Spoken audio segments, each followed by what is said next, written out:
Hi, everybody. Kate Grace, Move Without Limits podcasts, and I am so excited about our guest today. And you all know who she is, unless you've been living under a rock since 1985. But Tara VanDerveer is the most winningest basketball coach, women's basketball coach. She was at Stanford from 1985 to just last year, retired 38 seasons. She's won 1,216 NCAA victories, three championships, and took a group of women that were from all parts of the world and put them together and won a gold medal at the Olympics. So I'm just so impressed with how she did that. Being we both grew up in a kind of a middle class area where we played sports with boys because there was no Title IX, and both had collegiate athletic experiences and have gone on to play sports and coach. And I know how hard it is. And for her to have accomplished all these things is mind boggling to me.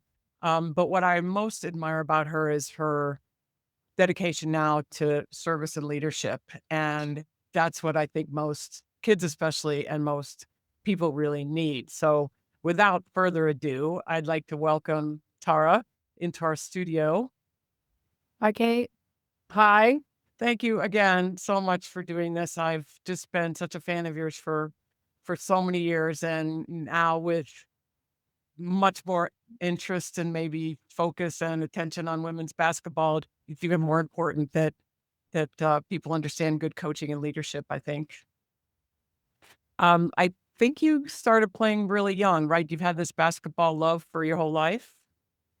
I grew up, in a very athletic family. I'm the oldest of five, and all my sisters and my brother, we played every sport, but basketball kind of grabbed me, and I really enjoyed playing basketball. I started probably in like fourth grade, third grade, fourth grade, and I got the basketball bug, and I don't know how you know, I don't know how I got it or why I got it, but I got it, and I really enjoyed basketball. I love all sports, but basketball really grabbed me. And did you choose Stanford or they choose you or how'd that happen? Well, I was a head coach at Idaho for 2 years. I was a head coach at Ohio State for 5 years, and then when the Stanford job opened up, I was recruited by the athletic director at Stanford, Andy Geiger, as the you know I think at the time there that was before professional basketball for women, and so not that education is not important. It's always important, but it was that that was the most important thing. There's no professional basketball, and education was what you had and needed. And Stanford is a great education. So I thought that Stanford really combined the best in academics and athletics, and that we could be leaders in the sport of basketball and show that you could do both. And that's what we did. Yeah, boy, it's really the student athlete, isn't it? I mean, that's what's most important. I'm not sure what percentage of college athletes go pro. Pretty small, right? Really small. Right. Yeah. Yeah. Maybe 1 in 5,000 or so. It's very small. Yeah. Yeah. That's what I thought too. Well, what would you say you've coached these teams to all these victories and these championships and the Olympics? Is there can you, I know it's tough because there's a lot, but can you boil down your coaching philosophy, um, and how you did that with all these very different personalities? I think that I would say that basketball and any sport is to keep it fun. That's why you play sports, is to have fun and enjoy it. And I think as a coach, you can't let your ego get involved, like worrying about winning or what your record is and all that kind of crazy stuff. You have to do things, I think, that build camaraderie, build the love for the sport, and that's what I tried to, turn up the music in practice, have practice be fun. The best day was when people said, "It's over already," I practice. Um, Oh, helping that's helping young people achieve their goals, and that was really important too. So like their life goals. Yeah, like what they Well, want they're to do with their basketball, life after basketball. but they're basketball goals too.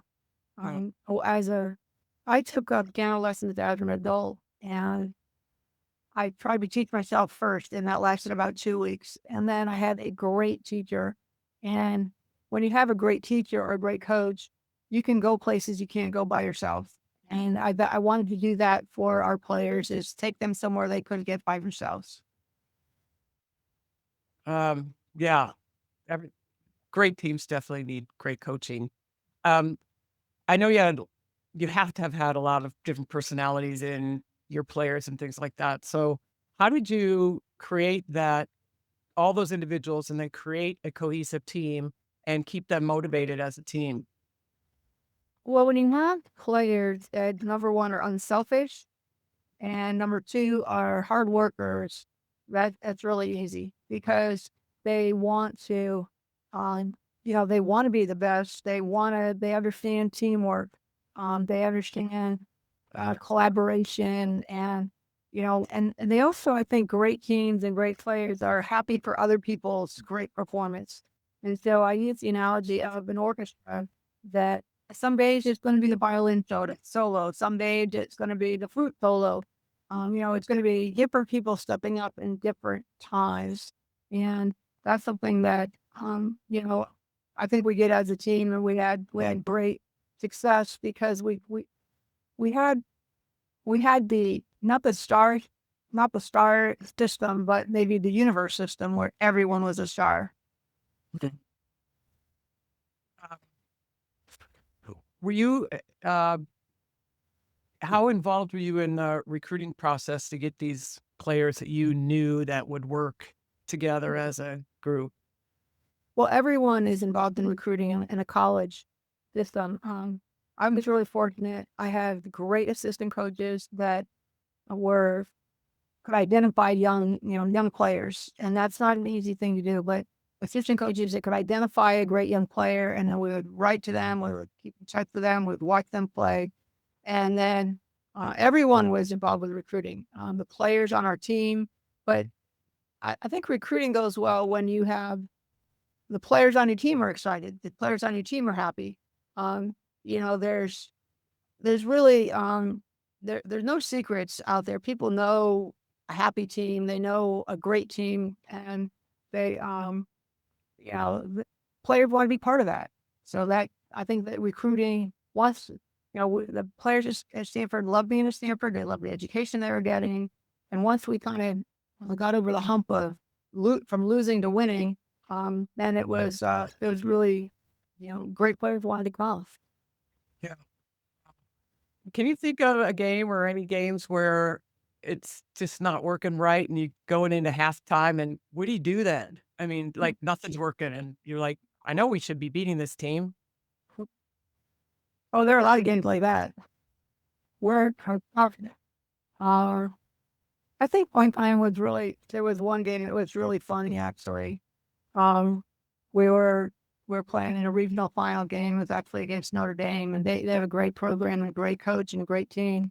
And we had been down maybe 17, and at halftime we were down 14, and where coaches were going to the locker room, and we're talking like, "Oh man, this is awful." And our one of our players went running by, and um, she said, she goes, "We got him right where we want him." And so, I just said, "All right, then if she thinks that," I'm like thinking, "What game is she at?" But if she thinks that, then I'm going to say that's your team. And I said, "All right, we got right where we want him." And now what are we going to do in the second half? And we came out and had a great second half, and then winning and going to the Final Four. And it was very exciting. That's one of the great things about basketball, though. It can turn like that, can it? That the momentum and something happens, and you never know. I've seen that in watching we're right in the midst of the WNBA playoffs. I've seen that happen several times in those games. Yeah. Momentum, as many times that it's gone that way, I've been probably, our team that might have been leading, and it could go the other way too. But I think that, with our team, what we try to do is be the same, whether you're winning or losing. And really just enjoy the journey, enjoy the process, the training, the improvement, the camaraderie, and just every time try to enjoy every single day, maximize each day. Oh, that's awesome. You know, we in our clinic, what I do now is give people really great orthopedic medical advice and maximize athletes' performance, things like that. So I know injuries are a challenge for a team, any team. So how did you, when that happened, like your best player goes out with an ACL or something, and how do you then, what do you talk to your team about when that happens?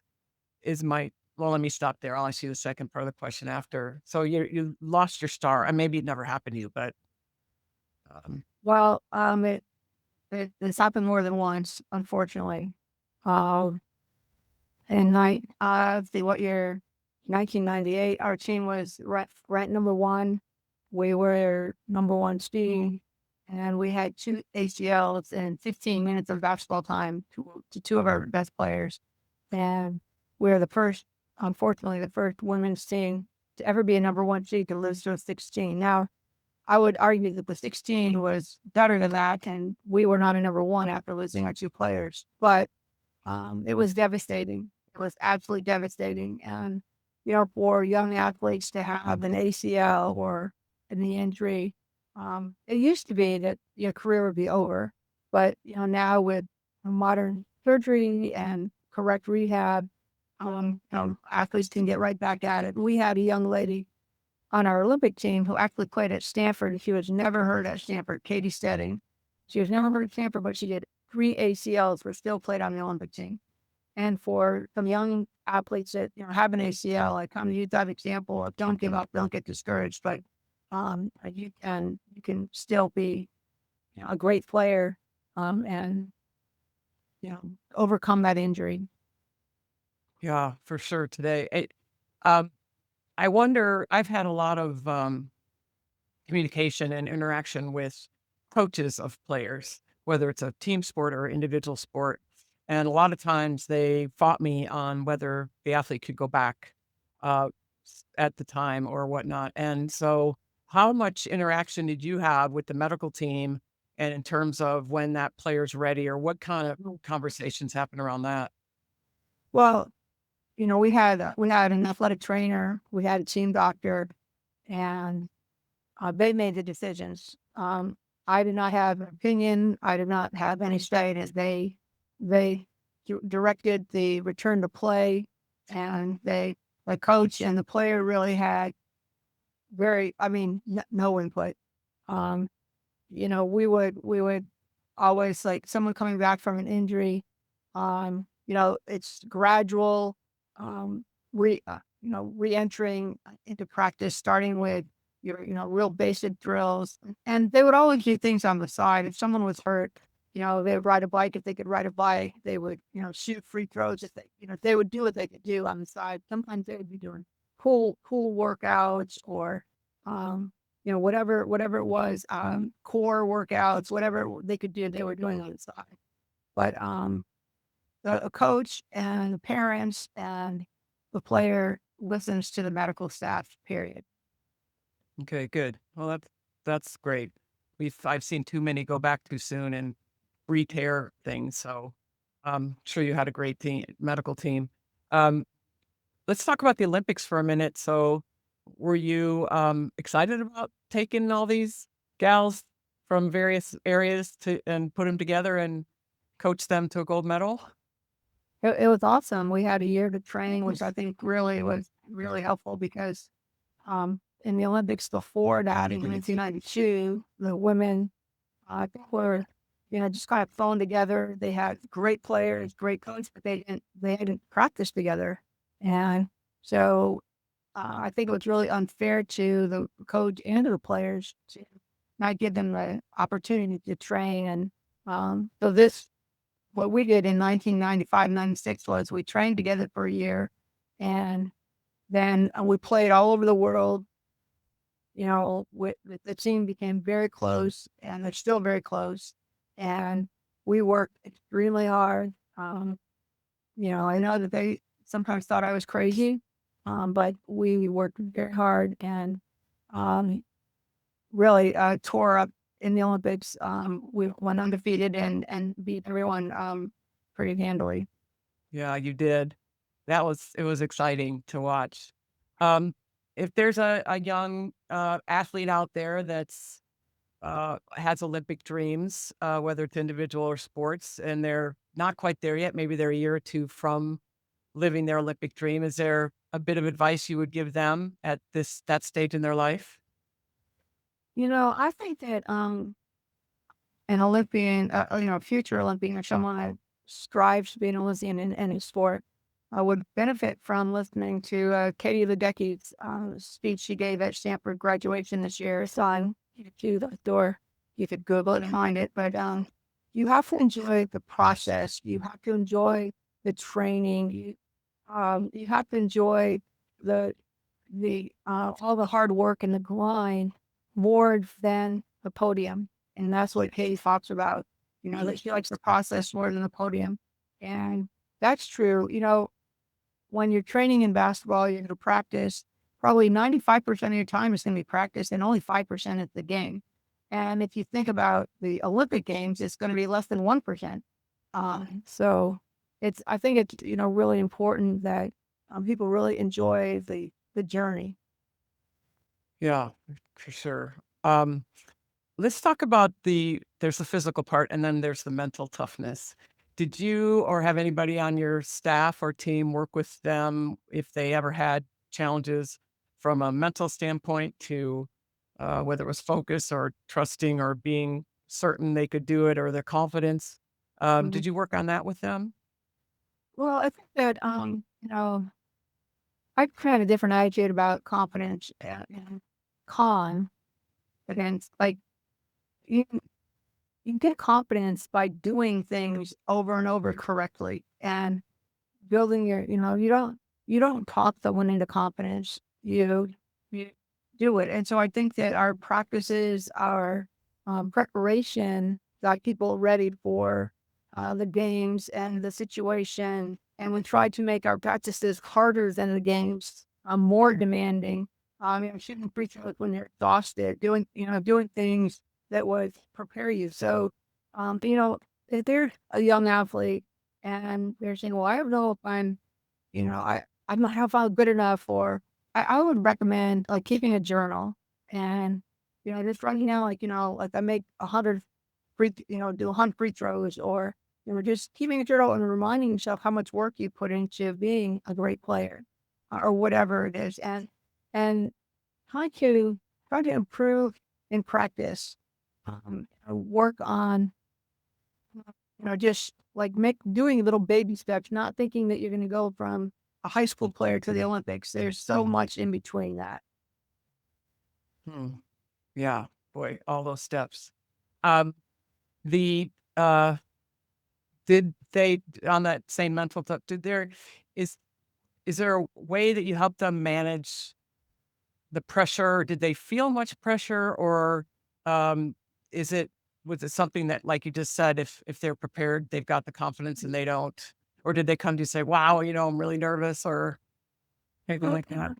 we had a professor at Stanford. He would come in like for 10 minutes and do some visualization, or you do some belly breathing, and and just remind yourself how fortunate you are to be an athlete and be at Stanford and scholarship, and to enjoy it and to not and there were different players that they might have talked to, maybe had a sports psychologist that they talked to.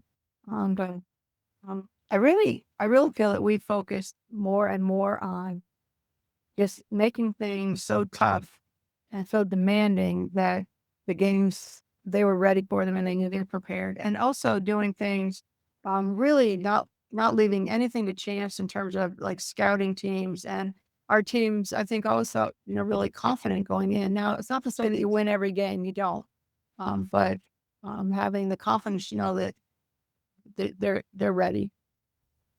Mm. Um, did you, I know preparation is really important. Were there any things you did outside of practice that you helped all these individuals become a cohesive team? Well, in college sports, you spend so much time together. I mean, you have practice obviously, but you're traveling with each other. You're training basically all year round. So you're in the hotel, you're eating meals together. I mean, we would eat all of our team meals together. Breakfast, lunch, and dinner, basically. And I mean, would also the team would also eat. I think together. Um, for training cable. Our coaches did not necessarily eat at training cable, but I think that was a big part of, the time that we spent together was we get to know people. You talk to them about their family, you talk to them about um, what their major, school, things like that, and you get to know them. What do you think? You obviously have excelled in your field, um, way beyond the most of the rest of coaches in basketball. Um, what made you the best as a coach, do you think? Well, if I don't break my arm, pat myself on the back, or look in the mirror and say, "No, wow, you're great." Um, First of all, I always had great. I worked at great universities, Idaho, and I had a great administrator, Idaho, Ohio State, and Stanford, and USA basketball experience. I had.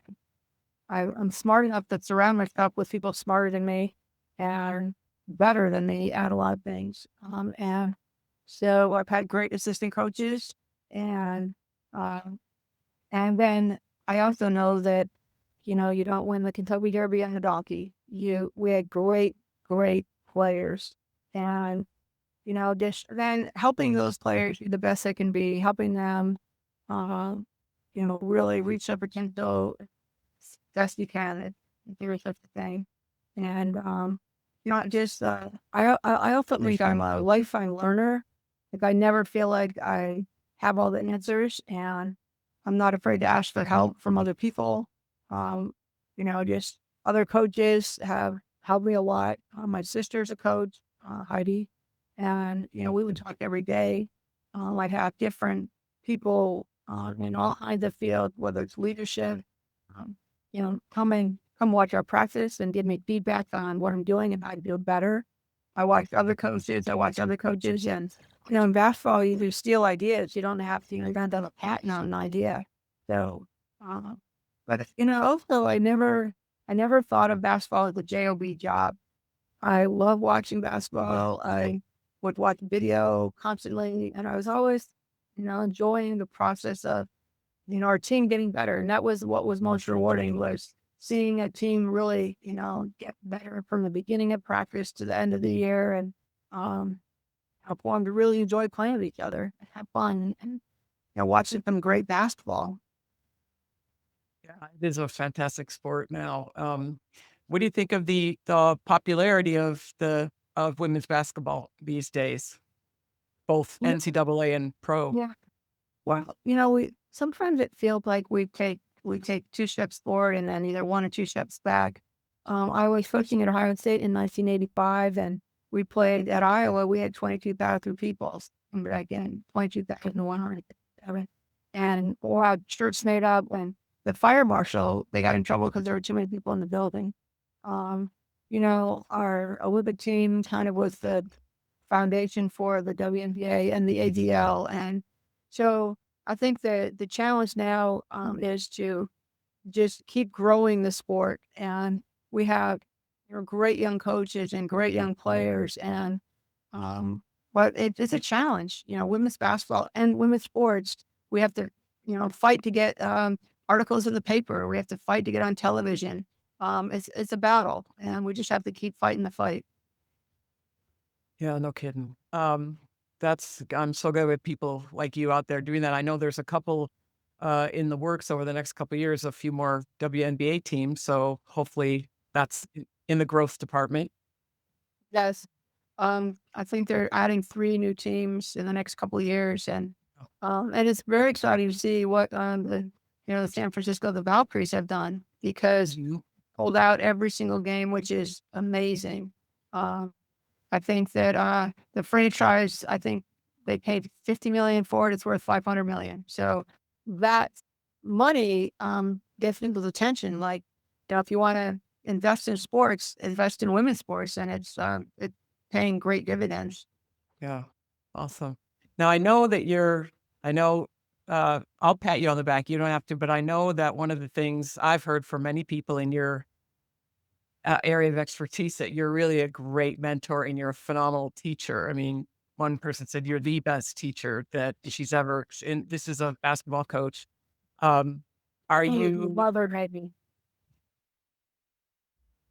not your mother, another basketball coach, but are you, I'm sure, I mean, gosh, if I was a new basketball coach or player, I would so welcome your mentorship. Do you do that or do you have plans to mentor either coaches or teams? Or you mentioned the Valkyries, or anything Uh, like that? well, I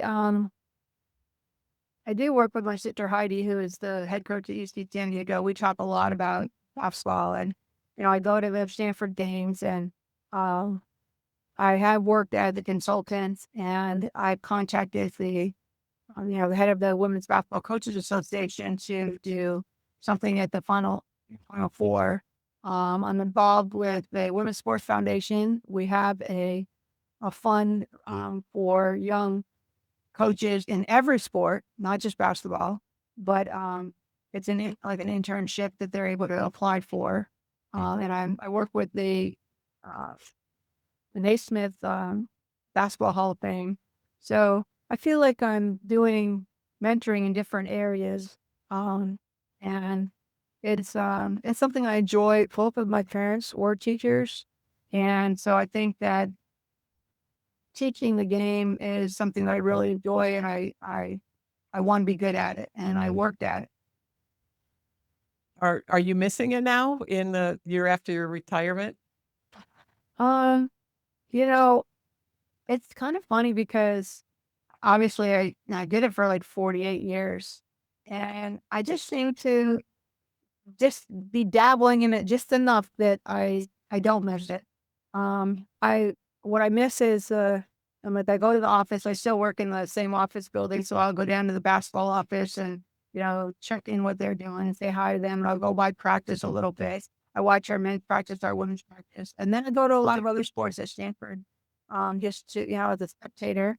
And the first time I went to a game as not being the head coach was very challenging, um, kind of emotionally, but, you know, I had so many other interests that I'm, I'm enjoying life, very much right now. As you should. Uh, so what piece of advice would you give a young athlete, um, starting out? Maybe they're in high school. One of the things I've seen a little too often, more in individual sports, I'd say, than uh, a team sport, is they get burnt out too early. I've had a couple really great tennis players and other individual sports that just the coaches, they didn't listen and they pushed them too hard and they got burnt out or they got injured too many times or things like that. So if you could talk to that young athlete that wants to play basketball at Stanford or they want to go to the Olympics or what would you tell them to focus on maybe in those early years in high school? Well, I think that, I think number one, I would say focus on their skill development and to work on fundamentals and, you know, work on things that necessarily sometimes they're not good at. And to really identify what your real goals are, and to write your goals down and to put them on an index card and like tape them by your mirror so you know what your goals are, and then you have to figure out what your commitment is, and not to be. I personally think it's good to play more than one sport, but you one of the things I learned from a great coach, a great mentor, and a great friend. He was our Olympic coach for the 1984 track and field. I think it's Brooks Johnson, but rest is not a four-letter word. To get a break from your sport, do other things, and that's one thing I think as a coach that I think I mean I was really good at is I will work really hard when I'm working, but I'm gonna play really hard too. And that's why it's always like would get away and you know, in the summer or go water skiing or go snow skiing in the winter, take trip, and then I would come back and be well rested and 100% and focused. And I think that sometimes people think that we're doing the same thing over and over, and boring. I'm a variety person. I need variety in my life. So, I mean, I think young people play more than one sport. So you're not just doing, the same thing over and over and have fun, do things that are fun. And you're not playing for your parents. You're not playing for your coach. You're playing because you like it. Yeah. I was the kind of kid that I was always just trying to get in the gym and play or get in the pool or whatever. I always wanted to play. And um, there were no organized sports. So I played because I loved it. And you have to have a passion for what you're doing. And young people, you lose your passion when that's all you do. Um, So we hopefully get if they cross train, like you said, and do a variety of different sports, the other thing that brings into play is you've got all these other kids that you develop relationships with. Maybe right. your soccer pals or your basketball pals or your swimming pals or whatever it Yeah. is. Yeah. And you know, I just think that I think parents are in some ways they think they have the next Michael Jordan as a son, or they think that if you think of Michael Jordan, he did not even make his varsity team as a sophomore. And I don't even know if he made his debut team. So it's you this just I think just there's so many good things about sports, and there's so many crazy things that are going on in our world. Get off of the computer, get off of the phone, and be active. And have fun, and get out and meet people, and don't be worried about your TikTok stuff and your Instagram pictures and all that stuff. I mean, I think the phone, but I do not do social media, so I'm not I'm just like saying I just like living. I want young kids to have fun and experience fun things and not be stressed and not be, you know, all the things that are happening right now. I think that's the best advice you've given us is get out there and play and get out in the environment and Mm. enjoy the like you said, get out on the lake or go for a hike or whatnot. It's amazing the things that you discover or think about or create while you're doing that versus looking down at your who's doing what on Instagram. Yeah. Well, for fun with Instagram, I went for a beautiful walk today with my dogs. I have a racing boat that I rode all across the lake. It was just beautiful. I went water skiing. I'm gonna play bridge with my mom. I mean, live your life, and and I think also for young people is the play sports that you're gonna be able to enjoy, when you're 16, 70, and 80 years old. That's so helpful. I remember mentoring some kids getting to get into school and get into their sport. I'm proud to say that every high school athlete that came to us, no matter what the sport, wanted to get their college scholarship. They did, and in quite a Mm. variety. And it was really the training that we did. They also injury prevention was a big thing. But I think that they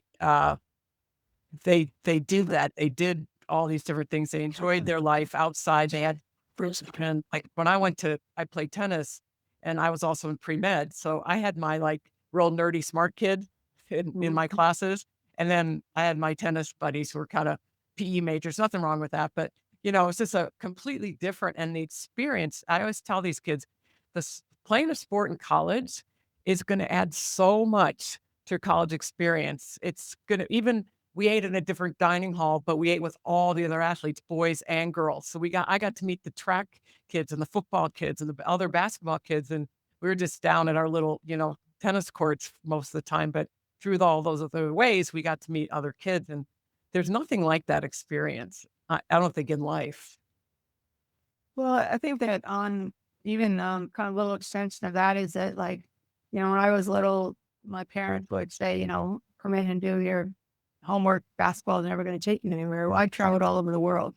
I've met presidents. I've been basically, you name it, I've been there, with basketball. And so basketball has opened up a whole world experience for me. And I think sports can do that. It gets you outside of your little world. And, especially, especially if you're really good, you get a chance to really experience world travel, and that's fun. Yeah, really fun. Well, I cannot thank you enough for all the great advice you've given our audience and young kids. If boy, they would be lucky enough to get a mentor like you, they would be very fortunate. Um, I know now you're doing other things. I know you're a pianist, which is wildly impressive that you just started doing that. I know you're a bridge player, so I look forward to maybe we'll get to play some bridge someday. But I just really appreciate you taking the time to spend with us and um, helping young kids, especially maybe get some coaching and some mentoring along the way to make sure that they get to experience the things that you've had to experience, and they get to do it with surround themselves with people that are like them and have fun while they're doing it. Well, I hope that the young people or parents that are listening stay healthy, have fun doing whatever sport they like, and you have to take care of one of the things that the top athletes really do. They do take care of their bodies. They understand that their paycheck is related to pro athlete. It's about being healthy, and it starts with that. And as you get older, you know that good health is your wealth. And so, thanks for doing that for young people and for, I'm assuming other people. So, working with you, Kate. But thank you so much. I really All right, appreciate you're it. welcome. Thank you all for tuning in. We'll be back next week with another Move Without Limits podcast. Thank you for joining us. Before you head out, I'd love your help. When you like, when you share, when you subscribe, it's not just a click, it's a gift. Every tap helps this message reach someone who may be sitting in pain, wondering if they'll ever move without limits again. So go ahead, hit that button now, and let's keep moving together.